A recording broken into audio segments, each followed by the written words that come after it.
ഏവർക്കും സിനിമാ വാർത്തകളിലേക്ക് സ്വാഗതം. ചിദംബരം സംവിധാനം ചെയ്ത് റൈറ്റർ ജിത്തു മാധവൻ കഥ എഴുതിയ ഇന്നലെ ഇറങ്ങിയ ഏറ്റവും പുതിയ സിനിമയാണല്ലോ ബാലൻ. സിനിമ ജൂൺ 19 സിനിമ. ഇന്നലെയാണ് സിനിമ റിലീസായത്.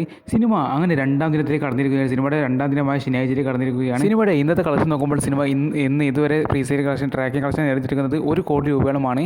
അപ്പോൾ സിനിമ ഇന്ന് 2 കോടി മുകളിൽ കേരള കളക്ഷൻ വരുന്നത് ഏകദേശം ഉറപ്പായിരിക്കുകയാണ്. സിനിമയുടെ ഇന്നലെ വരെ കളക്ഷനിലേക്ക് കടക്കുമ്പോൾ ഇന്നലെ സിനിമയ്ക്ക് കേരളത്തിൽ നിന്നും 1,82,00,000 രൂപയോളമാണ് സിനിമ കേരള കളക്ഷൻ നേടിയെടുത്തിരിക്കുന്നത്. സിനിമയുടെ ആകെ വേൾഡ് വൈഡ് കളക്ഷൻ 3,20,00,000 രൂപയോളമാണ് ഇന്നലെ ഫസ്റ്റ് ഡേ സിനിമ നേടിയെടുത്തിരിക്കുന്നത്. സിനിമയുടെ ഇന്നത്തെ കളക്ഷനോട് കൂടി സിനിമ ഇന്ന് ശനിയാഴ്ചയാണല്ലോ, ഇന്ന് സിനിമയ്ക്ക് മികച്ച കളക്ഷൻ പ്രതീക്ഷിക്കുന്നുണ്ട്. സിനിമയുടെ ഇന്നത്തെ ബുക്കിംഗ് നോക്കുമ്പോൾ 5,000 പരം ടിക്കറ്റാണ് സിനിമ പോയിട്ട് പോകുന്നത്. സിനിമയുടെ ഇന്നത്തെ കളക്ഷനോട് കൂടി സിനിമയുടെ കേരള കളക്ഷൻ 2,50,00,000 രൂപ സിനിമ കേരള കളക്ഷൻ നടക്കുന്നതായിരിക്കും. സിനിമയുടെ ആകെ വേൾഡ് വൈഡ് കളക്ഷൻ 5 കോടി മുകളിൽ കളക്ഷൻ വെറും 2 ദിവസം കൂടി നേടിക്കുന്നതായിരിക്കും.